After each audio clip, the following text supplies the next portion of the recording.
நம்ம பூமி சூரிய குடும்பத்தில் இருக்கு. நம்ம சூரிய குடும்பம் எங்க இருக்கு? நம்ம சூரிய குடும்பம் மில்கி வே கேலக்சி அப்படிங்கக்கூடிய ஒரு பால்வெளி திரள்ல இருக்கு.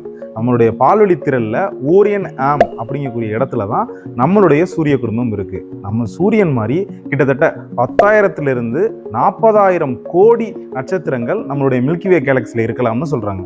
இந்தியாவை பொறுத்த வரைக்கும் ஆரம்ப காலத்துல வாழ்ந்த மக்கள் நம்மளுடைய மில்கி வே கேலக்சியை வானத்துல பார்த்து ஆகாய கங்கை அப்படின்னு சொன்னாங்க. ஏன்னா அது ரொம்ப அழகா ஒரு ஒளி மிகுந்த ஒரு தோற்றத்துல இருக்கும். இன்னைக்கும் நம்ம ஒளி மாசு இல்லாத இடத்துல நம்ம பார்த்தோம் அப்படின்னா நம்மளுடைய மில்கி வேவுடைய ஒரு பகுதியை நம்மளால பார்க்க முடியும். நம்ம மில்கி வே கேலக்சி எவ்வளவு பெருசு இருக்கும்? லைட்டு ஒரு செகண்டுக்கு 3 லட்சம் கிலோமீட்டர் பயணிக்கும். அந்த லைட்டு ஒரு வருஷம் பயணிச்சிச்சு அப்படின்னா அதை ஒரு ஒளியாண்டுகள்னு சொல்லுவாங்க. அப்படி நம்மளுடைய மில்கி வே கேலக்சியில ஒரு கார்னர்ல இருந்து இன்னொரு கார்னருக்கு இந்த லைட்டு போறதுக்கு 1 லட்சம் வருஷம் ஆகும். நம்மளோட சூரியன் நம்மளோட மில்கி வே கேலக்சியை ஒரு தடவை சுத்தி வர்றதுக்கு 23 கோடி வருஷம் ஆகும். அதாவது மணிக்கு 8,28,000 கிலோமீட்டர் வேகத்துல நம்மளுடைய மில்கி வே கேலக்சியை நம்மளுடைய சூரியன் சுத்தி வந்துட்டு இருக்கு.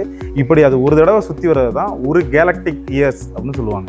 செக்டம் சென்டரஸ் மற்றும் பெர்சியஸ் அப்படிங்கக்கூடிய 2 மேஜர் ஆர்ம் நம்மளுடைய மில்கி வே கேலக்சி இருக்கு. அதுல நிறைய மைனர் ஆர்ம்ஸ் இருக்கு. இந்த மைனர் ஆர்ம்ஸ்ல ஓரியன் ஆர்ம் அப்படிங்கக்கூடிய இடத்துல தான் நம்மளுடைய சூரிய குடும்பம் அமைஞ்சிருக்கு.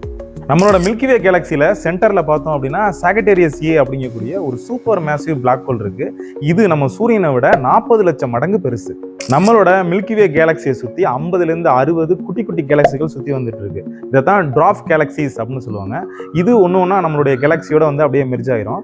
நம்மளுடைய மில்கி வே கேலக்சிக்கு பக்கத்து கேலக்சி அப்படின்னு பார்த்தோம்னா அது ஆண்ட்ரோமேடா கேலக்சி தான். இது நம்ம மில்கி வே கேலக்சில இருந்து 25 லட்சம் ஒளியாண்டுகள் தொலைவில் இருக்கு. இது இன்னும் 500 கோடி வருஷத்துக்கு அப்புறம் நம்மளுடைய மில்கி வே கேலக்சியோட மெர்ஜ் ஆயிரும் அப்படின்னு சொல்றாங்க. இது நம்ம மில்கி வே கேலக்சியோட கொஞ்சம் பெருசு தான்.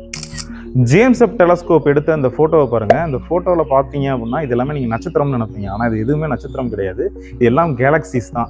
அதாவது வானத்தில் ஒரு சின்னோண்டு மண்ணை எடுத்து வச்சா அது எவ்வளோ ஸ்பேஸை அடைக்குமோ அதில் தான் இவ்வளவு கேலக்சிகள் இருக்குது அப்படின்னு சொல்கிறாங்க. அப்போனா நம்ம யூனிவர்ஸில் எவ்வளோ கேலக்சிகள் இருக்கலாம் அப்படிங்கிறத நீங்களே கற்பனை பண்ணி பார்த்துக்கோங்க. இந்த மாதிரியான சுவாரஸ்யமான வீடியோ உங்களுக்கு வேணும் அப்படின்னா நம்மளுடைய சேனலை சப்ஸ்கிரைப் பண்ணுங்கள், லைக் பண்ணுங்கள், கமெண்ட் பண்ணுங்கள், உங்களோட ஃப்ரெண்டுக்கு ஷேர் பண்ணுங்கள்.